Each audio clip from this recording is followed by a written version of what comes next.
이 시간 우리에게 주시는 하나님 말씀은 에베소서 3장 1절에서 6절의 말씀입니다. 신약성경 311쪽입니다. 이러므로 그리스도 예수의 일로 너희 이방인을 위하여 갇힌 자 된 나 바울이 말하거니와 너희를 위하여 내게 주신 하나님의 그 은혜의 경륜을 너희들은 들었을 터이라. 곧 계시로 내게 비밀을 알게 하신 것은 내가 먼저 간단히 기록함과 같으니 그것을 읽으면 내가 그리스도의 비밀을 깨달은 것을 너희가 알 수 있으리라. 이제 그의 거룩한 사도들과 선지자들에게 성령으로 나타내신 것 같이 다른 세대에서는 사람의 아들들에게 알리지 아니하셨으니 이는 이방인들이 복음으로 말미암아 그리스도 예수 안에서 함께 상속자가 되고 함께 지체가 되고 함께 약속에 참여하는 자가 됨이라. 아멘. 저희는 계속해서 에베소서, 특별히 교회란 무엇인가, 성도들의 삶은 어떠해야 되는가, 이 부분에 대해서 저는 이 에베소서 말씀을 통해 나누고 있습니다. 사도 바울은 앞에 1장과 2장 두 장에서 하나님의 구원 계획과 그 내용이 무엇인지를 설명했습니다. 1장에서는 하나님께서 주시려는 하늘에 속한 신령한 복이 무엇인지를 자세하게 언급했고, 그리고 2장에서는 그 복을 받은 자들이 누리는 은혜가 어떤 것인지를 또 열거했습니다. 지금 바울은 사실은 감옥에 갇혀 있습니다. 그런데도 자신을 위한 걱정이나 염려는 도무지 없고 오직 이방인 그리스도인들이 어떻게 온전한 믿음의 사람으로 설까? 특별히 유대인 그리스도인 공동체, 예루살렘 교회라고 말해야 되겠죠. 유대인 그리스도인들이 이 이방인들이 그리스도인 됐다는 것에 대해서 약간은 경멸하고 믿지 못하고 부정적으로 바라보는 그 관점에 대해서 이 이방인들에게 아니다, 너희는 동일한 그리스도의 복을 이어받는 유업을 잇는 자다라고 설명을 합니다. 그는 자신이 지금 여러모로 어렵고 힘든 형편에 있는 것조차도 너희들을 위한, 복음을 위한 그러한 삶이다라고까지 얘기합니다. 이어지는 본문에서 우리가 보겠지만 3장 13절에서는 이렇게까지 바울은 얘기합니다. 너희를 위한 나의 여러 환난에 대하여 낙심하지 말라. 이는 오히려 너희의 영광이 될 것이다. 얼마나 대단한 바울의 선언인지 모릅니다. 지금 내가 감옥에 있고 앞으로도 내가 여러 가지 환난을 겪게 될 것인데, 그런 환난들을 겪는 거, 그러한 핍박을 내가 당한다 할지라도 너희는 낙심하지 말아라. 낙심하지 말아라. 오히려 그것이, 내가 받는 환난이 너희에게 영광이 될 것이다 라고 담대하게 말하고 있는 겁니다. 오늘 본문에서 무엇보다 사도 바울은 자신이 갇혀 있는 자라는 것을 먼저 전제하면서 오늘 말씀에 내용들을 우리는 살펴야 합니다. 첫째로, 이방인을 위하여 갇힌 바울이 이제 말하고 있다는 그 중요한 얘기를 꺼내고 있습니다. 1절입니다. 이러므로 그리스도 예수의 일로 너희 이방인을 위하여 갇힌 자 된 나 바울이 말하거니와 라고 얘기합니다. 여기 본문 1절에 이러므로라는 접속사, 이것은 앞에 기록한 2장의 내용을 가리킵니다. 2장에서 바울은 전에 하나님도 없이 세상의 풍속을 쫓아 살던 이방인들이 하나님의 은혜로 살리심을 받아 그리스도 안에서 유대인들과 하나가 되어 한 몸이 되었고, 하나님의 권속이 되었으며 하나님의 거하실 처소가 되었다라고 그렇게 말했습니다. 즉 1절에 이러므로란 말은 이방인들이 예수 그리스도 안에서 함께 교회로 지어져 가게 된 그 사실, 그것으로 말미암아라는 뜻으로 이해해 볼 수 있습니다. 그러면서 그는 자신이 이것이 그리스도 예수의 일로 너희 이방인을 위하여 내가 갇히게 되었다라고 얘기합니다. 여기 그리스도 예수의 일이라는 것은 지금까지 그가 구원의 복음을 이방인들에게 전한 일, 그 모든 사역들을 얘기할 겁니다. 그런데 지금 사도 바울은 그리스도 예수의 복음을 너희에게 전한 그 일, 그렇게 복음을 증거하는 그 선교의 일들을 감당하다가 이방인을 위해서 내가 갇히게 되었다라고 얘기합니다. 여러분, 이 말은 지금 바울이 이방인들 너희들 때문에 내가 감옥에 갇히게 되어서 억울하다라는 말이 결코 아닙니다. 오히려 그는 내가 이방인에게 복음을 전하기 위해 애쓰다 갇히게 된 것을 당연하고 기쁜 일로 여기고 있다는 의미로 저는 이해하는 게 맞다고 봅니다. 즉, 그는 감옥에 갇히게 된 이 상황들조차도 그는 내가 이 복음을 위해서 살고 있는 마땅한 일이라고 그는 여기고 있다는 겁니다. 다시 말해 지금 1절에서 이 사도 바울의 마음을 좀 짚어본다면 본문에 다 기록되진 않지만 구구절절히 그가 설명하고 있지 않지만 예수의 일로 복음을 이방인들에게 전하다가 그 이방인들을 위하여 갇히게 되었다는 거예요. 여러분, 지금 사도 바울에게 있어서 최고의 가치는 그가 최선을 다하고 자신의 모든 것을 쏟아붓고 있는 그 일 하나는, 그 사역 하나는 이방인들이 구원을 얻게 되는 겁니다. 왜 그렇습니까? 사도 바울은 그 이방인들에게 복음을 전하는 자로 하나님께서 그를 택하셨다는 거, 그걸 자신이 알기 때문에 그렇습니다. 우리가 잘 알고 있는 대로 로마서에 보면 사도가 그 자신의 사도성을 증거하는 장면들이 곳곳에 나옵니다. 다른 편지에도 내가 그리스도의 복음을 위한 사도다, 나는 이방인을 위한 사도다라고 그는 얼마나 자주 언급하는지 모릅니다. 여러분, 오늘도 우리는 우리에게 내가 어떠한 삶을, 무엇을 위하여 살아야 되는지 그 마음, 그 목적, 그 사명을 오늘도 우리는 생각해야 합니다. 사도 바울은 이방인들을 위하여 갇혔다라고 갇힌 자 된 자신을 분명히 말합니다. 여러분, 우리는 누구를 위하여, 무엇을 위하여 우리는 과연 달려가고 있습니까? 최선을 다하고 쏟아붓고 있습니까? 심지어 갇히더라도 그 사람을 위하여, 그 일을 위하여 갇힌다면 그건 내가 기꺼이 받아들일 일이다 라고까지 말할 그 일이 무엇입니까? 다시 말해 여러분에게는 이 사도들과 같은 평생의 소원과 사명이 있습니까? 이렇게 질문하게 됩니다. 죽음의 수용소에서라는 책을 쓴 심리학자 빅터 프랭클이 있습니다. 아주 유명한 책이고 널리 알려진 책이지요. 이 빅터 프랭클은 미래와 소망도 가질 수 없었던 그 잔혹한 아우슈비츠 감옥에서 그는 살아남은 그런 인물입니다.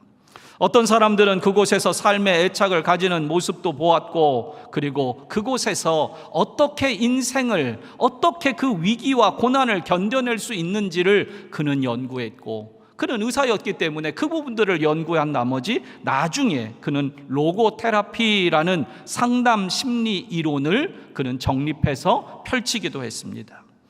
그는 이런 주장을 펼쳤습니다. 사람은 왜라는 삶의 이유가 있기만 하다면 무엇이든 어떤 역경이든 견딜 수 있다. 저도 원전을 본 건 아니기 때문에 번역한 부분을 보았기 때문에 정확한 번역은 아닙니다. 하지만 번역한 내용 속에는 why라는 단어와 what이라는 단어를 적어놨더라고요. 즉 why, 내가 왜 살아야 되는지 그 이유에 대해 답만 해결이 되면 내가 무슨 일들, 그리고 어떠한 역경을 겪더라도 마땅히 감당해내고 견디어낸다는 겁니다.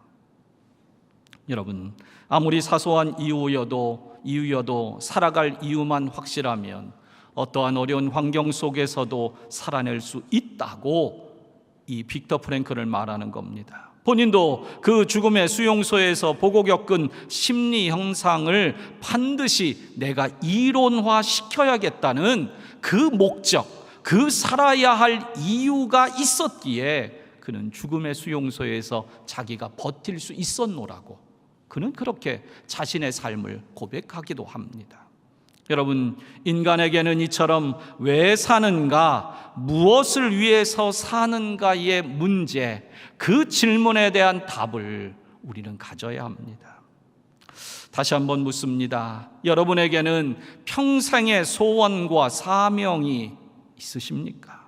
예수 믿고 구원받은 자에게 주시는 소명, 내가 왜 살아야 되나? 내가 왜 예수님 믿나? 이 마음들, 이 결단이 여러분에게 있는가 하는 것입니다. 구원받은 그리스도인들에게는 한 가지 공통적인 부르심이 있습니다. 그것은 내가 구원받은 것은 나만 구원받아서 천국에 오라고 주신 은혜가 아님을 우리는 알아야 합니다. 여러분, 이 부분에서 오늘 우리는 사도 바울이 말했던 표현, 이방인을 위하여 내가 갇혀 있다. 그러니 너희 내가 갇혀 있고 내가 환난을 받는 거, 그것 때문에 낙심할 필요가 없다. 오히려 그것이 내가 갇혀 있고 환난을 겪는 것이 너희에게 영광이 될 거다. 여러분, 오늘도 사도 바울의 마음을 우리는 다시 한번 헤아려야 합니다. 여러분, 우리는 혹시라도 누구를 위하여 내가 손해를 볼 정도로 그 사람의 영혼, 그 사람의 구원을 위하여 생각한 적이 있습니까? 정말 그 사람이 예수 믿고 구원을 얻을 수만 있다면 내가 감옥에 갇혀도 좋다는 그런 대상이 혹시 있습니까? 간절한 마음으로 두 손을 모을 때마다 전도합시다라는 말을 이 강단에서 외치기만 하면 누군가 떠오르는, 털커덩 내 마음에 걸려오는 그 사람이 있으십니까? 있어야 합니다. 있어야 합니다. 우리 오늘 대표 기도하신 권사님도 예수 생명 축제 VIP 기도를 해주셔서 감사합니다. 지난 주일날 여러분 다 아마 이 VIP를 위한 기도 제목 카드를 다 나눠드려서 받으셨을 겁니다. 예, 가지고 계시죠? 예, 보여주진 않으셔도 돼요. 제가 확인까지는 안 합니다. 여러분, 그거 왜 드린 줄 아셔요? 그거 만드는데요, 그거 만드는데 교역자들이 머리를 다 맞대고, 야, 이거는 이렇게 써야 될까? 저런 표현이 좋을까? 물론 지금까지 했던 거하고 비슷비슷한 것 같죠? 조금씩 달라요. 노력해요. 그거를 그렇게 만들어서 여러분에게 드린 이유는, 여러분, 한 영혼, 누구의 이름, 그 이름을 우리가 부를 건지를 찾아야 합니다. 여러분, 꼭 기도하시길 바랍니다. 전도하기 위해서는요, 먼저 찾는 게 우선이에요. 찾는 게. VIP를 마음을 열어주시고 뭐 거기에 나온 그 기도의 제목들을 아무리 한들요, 전도 대상을 작정했어야 그 기도가 그 다음으로 이어지죠. 전도할 사람을 찾지도 않아 놓고 그거를 수십 번 외운들, 그거를 기도한들 무슨 소용이 있겠어요?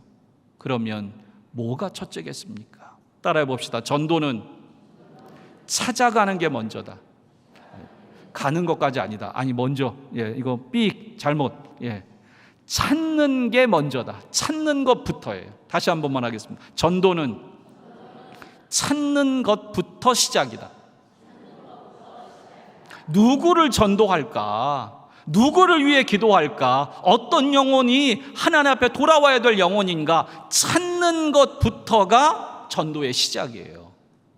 찾아서 작정해야 그 다음에 VIP를 위한 기도 제목을 우리가 할 수 있는 거예요. 여러분, 제가 주일날 또 얘기는 할 거지만 최소한 여기 계신 분들만이라도 작정합시다. VIP. 작정하자니까 눈이 조금 저랑 안 마주치시려고 그러는 것 같아요. 여러분, 오늘 우리는 누구를 위하여 내가 갇힐지라도 그 영혼만 살아날 수 있다면, 그 영혼이 돌아올 수 있다면, 여러분, 오늘도 그 이름 불러야 하지 않겠습니까? 두 번째로 이방인을 위한 구원의 경륜은 원래 비밀인데 성령의 계시로 알게 하셨다라고 바울은 말합니다. 2절입니다. 너희를 위하여 내게 주신 하나님의 그 은혜의 경륜을 너희가 들었을 터이라 라고 얘기합니다. 즉 이방인을 위해 이렇게 수고하고 복음을 전하도록 내게 주신 하나님의 은혜의 경륜을 나만 아는 것이 아니라 너희도 들어서 안다고 사도 바울은 말합니다. 여기서 경륜이라는 단어에 대한 설명이 조금 부연돼야 되는데요. 헬라어로는 오이코노미아라는 단어인데 이것은 앞선 1장 9절에서도 한번 사용이 되었습니다. 거기서는 집안의 관리 혹은 집안의 관리자 직분을 의미하는 것으로 사용이 되었고 성경 곳곳에서도 사실은 그런 의미로 사용되는 경우가 더 많이 있습니다. 그러나 경륜이라는 단어가 그런 의미로만 사용되는 것은 아닙니다. 콜이라는 성경학자는 이 단어를 설명하면서 첫 번째로는 위에 언급한 우리가 일반적으로 관리자라는 그러한 집안의 관리나 관리자의 직분을 의미하는 것, 그것도 해당이 되지만 두 번째의 의미도 중요하다라고 콜이라는 성경학자는 얘기해요. 두 번째 의미는 권위를 가지신 하나님의 입장에서 볼 때 이 말, 경륜이라는 이 단어는 하나님께서 자기 백성과 만물을 위하여 모든 일들을 계획하고 지배하며 관리하신다라는 의미가 이 경륜이라는 단어에 들어가 있다라고 콜이라는 성경학자는 설명합니다. 즉 하나님의 구원 계획과 구원의 완성을 위하여 계획부터 완성까지 누가 이루시냐? 하나님께서 이루신다는 거예요. 하나님께서 이루신다는 거예요. 그것이 하나님의 그 은혜의 경륜이다라고 오늘 본문에서는 그렇게 의미하는 겁니다. 여러분, 바울 자신은 이방인들에게 복음을 전하기 원하시는 하나님의 그 구원의 계획, 그것이 어떤지 알았습니다. 뿐만 아니라 그 구원의 은혜를 내가 받았고 내가 받았을 뿐만 아니라 너희도 그것을 내가 받은 줄 알고 있다라고 설명을 하고 있어요. 이것을 왜 사도 바울이 지금 설명하냐면 다른 거 아닙니다. 그 구원을 위한 청지기로서의 자신의 사명을 그들에게 분명히 알려주는 거예요. 내가 너희들이랑 친분이나 쌓자고 내가 너희들에게 이 얘기를 하는 게 아니다. 내가 너희를 만나고 때로는 너희를 위해서 지금 감옥에 갇혀 있는 이유는 하나님의 그 은혜의 경륜을 이루는 것, 거기에 초점이 있고 무게가 있다는 거예요.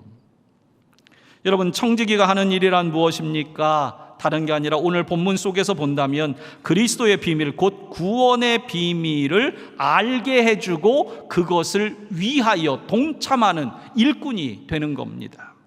즉 과거 사도 바울은 이 비밀, 하나님의 은혜의 경륜의 비밀을 알지 못했습니다. 그래서 그리스도인들을 죽이는 일에 그는 평생 헌신하여 살았습니다. 그런데 다메섹으로 가는 길에 그는 그리스도의 주님의 음성을 듣게 되고 눈이 멀었다가 아나니아의 안수로 눈이 떠지는 체험을 하게 됩니다. 그리고는 아라비아에서 3년을, 그리고 다소에서의 시간과 선교 여행 중에 하나님이 자신을 향해 가지고 계신 계획을 더 분명히 깨닫게 됩니다. 즉 이방인을 위한 자신이 복음을 전해야 된다는 걸 그는 분명히 깨닫게 돼요. 그래서 사도행전 13장에 보면 사실은 그가 유대인에게 먼저 가는 게 당연한데 내가 유대인에게 가지 않는 이유가 있다. 하나님께서 나를 이방인에게 보내셨기 때문이다. 그렇게 설명하는 내용이 사도행전 13장에 언급이 나와요. 그런데 오늘 5절에 보면 이 비밀은 과거 세대에는 사람들에게 알려지지 않았다라고 설명을 합니다. 그러나 지금 신약의 선지자인 사도들에게 성령을 통해 나타내셔서 알게 하셨다라는 겁니다. 그래서 지금 베드로를 비롯한 사도들이 이 구원의 비밀인 복음을 전하고 있다고 그는 설명을 합니다. 오늘 본문의 비밀이라는 단어는 영어의 시크릿이라는 것과는 다른 단어입니다. 시크릿은 절대 알려지면 안 되는 것이지만 여기에 쓰인 헬라어는, 비밀이라고 되어 있는 헬라어는 무스테리온이라고 헬라어가 되어 있는데, 이 단어에서 영어의 미스테리라는 단어가 나왔습니다. 여러분, 미스테리는 감추어져 있지만 오히려 호기심을 자극하고 궁금증을 불러일으켜 나중에 그 감추인 것이 드러났을 때 그 감격을 더하게 하기 위해서 일부러 감추어 놓은 거예요. 여러분, 미스테리 영화 장르 중에 미스테리 영화 이런 게 있는데, 그런 영화를 볼 때는요, 무엇일까? 저게 왜 저기서 나올까? 왜 저기에 그림자는 왜 비쳤을까? 왜 저기에 칼은 왜 놓여 있었을까? 이런 장면들이 많아요. 그런데 그것들을 왜 이렇게 궁금증을 갖다가 영화가 다 하나하나 마지막 끝나가는 부분에 있어서는, 끝나갈 때쯤 되면 어떻게 해요? 그것들이 다 밝혀지죠. 그래서 거기에 책이 놓여 있었고, 그래서 거기 창문에 그림자가 비쳤고 이런 거. 그러면서 이야, 작가가, 감독이 어떻게 해요? 멍청해요? 대단하다. 저는 그런 장면을 생각합니다. 여러분, 오늘도 우리는 하나님의 구원의 비밀, 이것은 무스테리온, 미스테리와 같습니다. 우리에게 끊임없이 하나님께서 왜 이렇게 하실까? 왜 사람들에게 이렇게 하실까? 왜 때로는 인간에게 고난을 허락하셔서 이 고통 속에 왜 금방 믿게 하고 기적으로 다 믿게 하면 좋을 텐데 그렇게 하지 않으실까? 여러분, 저는 하나님께서 한 번에 이 지역에 있는 모든 사람들을 예수 믿게 할 수 있는 방법 하나를 저는 생각하는 게 있어요. 한 번에 한 일주일이면 끝날 만한, 이 송현동 지역 전부 다 우리 교회로 오게 할 수 있는 방법이 제 생각. 하나님이 그렇게 해주시면 다 될 것 같아. 뭐냐면 매일 밤마다 그냥 일단 송현동이라고만 칠게요. 송현동. 인천시 할까? 인천시쯤 해야 되겠다. 인천광역시에 있는 모든 시민들의 꿈에, 오늘 무슨 요일이에요? 오늘 수요일? 수요일부터 합시다. 오늘부터 하나님이 똑같은 꿈을 꾸게 하는 거예요. 인천광역시에 있는 모든 인천 시민들이 똑같은 꿈을 꿔. 야, 너 죄인인데 너 예수 믿어야 돼. 예수 믿어야 되는데 어디로 가냐? 송현 성결교회 가야 돼. 이상하다. 엄마, 아빠, 아들, 딸 다 이 꿈을 꿨어요. 첫날은 얘기 안 했겠지. 다음 날이에요. 전부 다 똑같은 꿈을 또 꿔. 이틀째, 3일째, 4일, 5일, 6일. 그렇게 하면 주일날, 토요일날까지 끊어야 되는데 월요일부터 한 걸로 칩시다. 제가 수요일로 괜히 잡았어. 월요일부터 했어. 그래서 토요일까지는 아니고 금요일날까지 이 꿈을 꿨어요. 그러면 인천에 있는 모든 시민들이 어떻게 될 것 같아요? 전부 다 말하기 시작할 거예요. 한 3일쯤 되면 뉴스에 보도가 될 거예요. 시장님도 껐다고 합니다. 누구 어느 분도 껐다고 합니다. 전부 다 껐다고 하는 거예요. 그러면 토요일 날까지 꾼다면, 그러면 주일 날 어떻게 될까? 인천 시민들이 다 저희 교회 오겠죠. 이게 제 생각이에요. 너무 쉽지 않아요? 근데 하나님은 그렇게 하실까요? 하나님 그렇게 하실까요? 그렇게 하지 않아요. 왜 그러냐? 한 영혼이 구원 얻는 건 피 흘림 없이는 안 돼요. 대가 지불 없이는 안 돼요. 여러분, 한 영혼이 거듭나는 건 계몽이나 개선으로는 되는 게 아니에요. 한 영혼이 살려면요, 한 사람이 죽어야 돼요. 사랑하는 성도 여러분, 오늘 우리는 하나님의 그 구원의 경륜, 은혜의 경륜, 그것을 알지만 이 복음의 비밀을 우리가 전해야 돼요. 그러기 위해 오늘도 우리는 사도 바울과 같은 마음, 그 마음으로 함께하는 그 사람 되어야 한다는 겁니다. 사랑하는 성도 여러분, 오늘도 내게 주신 은혜의 경륜은 누군가를 살리기 위한 시작인 줄 아시기 바랍니다. 내가 은혜 받았다면 그 은혜 받은 것은 나에게서 멈추고 끊어지면 안 돼요.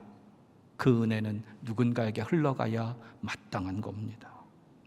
그러면서 바울이 깨달은 그리스도의 비밀이 무엇인가? 그것은 바로 이제 모두가 이 은혜 안에서 함께하는 자가 되는 것, 거기에 초점을 맞추고 있습니다. 6절입니다.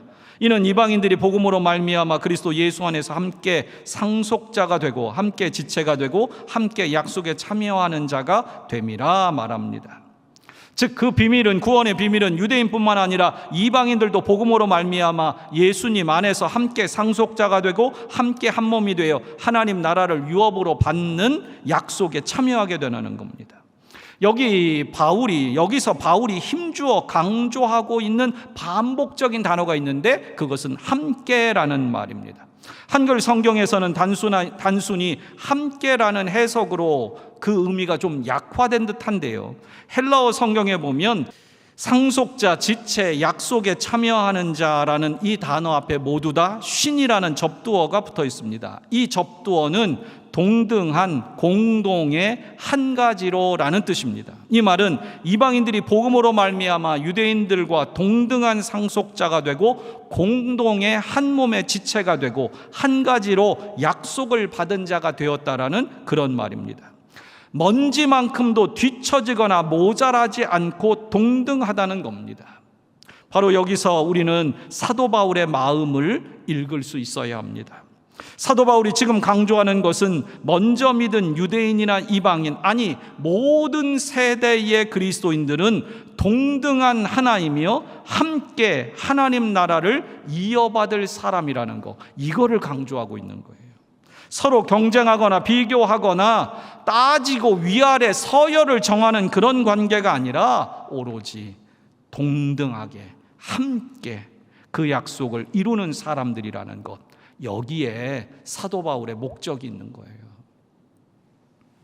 사랑하는 성도 여러분, 사도 바울은 오늘 본문에서 복음의 비밀은 자식도 모르고 며느리도 모르게 혼자만 알고 있겠다고 그렇게 말하지 않습니다.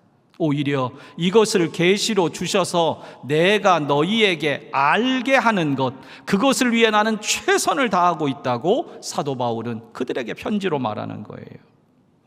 여러분, 복음은 언제나 함께하는 그 역사여야 가능합니다. 어린 시절 아이스크림 광고로 참 그 노래가 유행했던 한 노래가 있습니다. 다 아실 거예요. 엄마 갑자기 음이 생각이 안 나려고 그러네. 엄마 아빠도 함께. 저는 광고 안 했습니다. 뒤에는 여러분이 했어요. 땡땡땡 땡땡땡. 그거 참 많이 따라 불렀어요. 그죠? 아이스크림 못 먹어도 노래는 부를 수 있잖아. 여러분, 엄마 아빠도 그래, 모두가 함께하는 복음이어야 한다고 사도 바울은 말하는 겁니다. 여러분, 오늘 우리가 함께하는 이유는 누구도 이 복음의 은혜에서 뒤처지는 사람 없습니다. 예수 그리스도를 믿기만 하면 10년을 믿은 사람이나 이제 갓 예수 그리스도를 영접한 사람일지라도 하나님 나라의 동일한 상속자가 되고 하나님 나라의 온전한 기업이 되고, 그리고 그 약속을 똑같이 먼지 하나도 차이 없이 다 우리는 받을 수 있다는 거예요. 여러분, 이걸 잊으면 안 됩니다. 그러므로 우리는 서로를 존중해야 돼요. 내가 권사라고 똑같은 권사인지 알아? 집사님은 또 차이가 좀 나긴 나더라고요. 연령 차이가. 사랑하는 성도 여러분, 사도 바울은 오늘도 너희가 함께하는 사람들이다, 이거 잊지 말아라. 말씀을 맺습니다. 여러분, 성도는 천국의 비밀을 아는 만큼 천국 백성답게 살 수 있고요, 또한 이 땅에서 천국의 기쁨을 누릴 수 있는 겁니다. 여러분, 천국의 비밀을 아는 자 되십시오. 그리고 아는 만큼 누리는 자 되시고 누리는 만큼 사는 자 되십시오. 한국이 자랑하는 세계적인 원자력 전문가로 유명한 정근모 박사님이 쓴 나는 위대한 과학자이기보다 신실한 크리스찬이고 싶다라는 제목의 한 권의 일종의 간증문과 같은 책이 있습니다. 이분은 여러분도 한두 번 얘기 들어보셔서 아시겠지만 저희 교단의 장로님이셔요. 같은 성결교단에. 그런데 그 책에는 아들이 36의 나이로 하나님 품에 안긴 때를 이렇게 적고 있습니다. 정근모 박사님은 훌륭하고 널리 알려진 세계적인 과학자이지만 아들 때문에요, 남다른 고난을 겪은 분입니다. 아들 이름이 진우인데, 진우라는 아들이 10살 때 만성 신장염으로 5년밖에 살지 못한다는 선고를 받습니다. 5년밖에 살지 못한다는 진단을 받은 아들을 위해 이 정 박사님은 자신의 신장 하나를 떼어서 주었습니다. 그렇게 신앙과 가족의 사랑 속에 훨씬 더 오랜 시간을 가족과 함께 그 아들은 보낼 수 있었습니다. 그러다가 2001년 3월 36살의 나이로 세상을 떠났습니다. 정 박사님은 책에서 아들과의 이별 장면을 이렇게 기록하고 있습니다. 그 책에 나온 대로 좀 읽어드려 봅니다. 우리는 진우가 천사처럼 밝은 표정으로 하나님 곁에 가는 것을 지켜보았다. 진우가 유언처럼 들려주었던 말을 떠올리며 나는 입술을 깨물었다. 아빠, 제가 죽거든 절대로 눈물을 흘리지 마세요. 죽음은 두려움의 대상이 아니에요. 하나님의 품으로 들어가는데 뭐가 두려워요? 제가 죽으면 아빠 축복 기도를 해주세요. 저는 천국에 입학하러 가요. 죽음을 천국 입학식으로 표현한 내 아들, 그러나 나는 자꾸만 눈물이 나는 것을 어떻게 하니? 너의 죽음을 어떻게 축복 기도할 수 있겠니? 나는 너만한 신앙도 갖지 못한 것이 부끄럽구나. 정 박사님은 아들의 죽음, 아니 아들의 말을 통해 자신을 오히려 채근합니다. 그러면서 그 아들과의 헤어짐을 통한 그 천국에 대한 소망을 그분은 책에 이렇게 한마디 더 적어 놓았습니다. 영생의 소망, 이는 그리스도인들만이 가질 수 있는 위대한 선물이다. 나는 믿는다. 예수님이 나의 그리스도이심을, 진우의 생명을 거두어 가신 그분의 섭리와 사랑을 나는 믿는다. 그리고 언젠가는 진우의 말처럼 죽음을 축하할 수 있는 아름다운 신앙을 나도 갖게 될 것이다. 예수 그리스도, 당신은 내 인생의 주인이십니다. 죽음의 순간에도 정 박사님의 아들 진우군은 아빠가 자신과 함께할 천국의 소망을 꼭 갖기를 그렇게 당부했습니다. 사랑하는 성도 여러분, 우리가 예수 믿는 건 천국이 있기를 소망하는 것이 아닙니다. 우리는 천국이 있었으면 좋겠다라는 그러한 소원이나 소망을 갖고 있는 게 아니에요. 천국이 있기 때문에 그 천국에 들어갈 소망으로 오늘의 환난과 오늘의 역경과 오늘의 모진 고통도 견디어내는 겁니다. 이 소망을 간직하고 있기에 사랑하는 성도 여러분, 오늘도 주님 앞에 이 믿음의 자리를 지켜내십시오. 그리고 삶에 다가오는 어떠한 환난과 역경들도 담대하십시오. 세상은 우리에게 건강도 뺏어가고 재물도 뺏어가고 때로는 친한 친구들도 뺏어가고 어떤 사건들을 통해 나를 억울함의 끝으로 몰아가기도 하지만 세상 그 어떤 것도 그리스도의 사랑에서 우리를 끊을 수 없습니다. 하나님의 그 구원의 그 은혜의 경륜, 그 복음의 비밀을 아는 자는 그 비밀을 알기 때문에 확신을 가지고 이 천국의 길을 오늘도 걸어갑니다. 사랑하는 성도 여러분, 오늘도 그 복음의 사람 꼭 되시기를 다시 한번 축복합니다.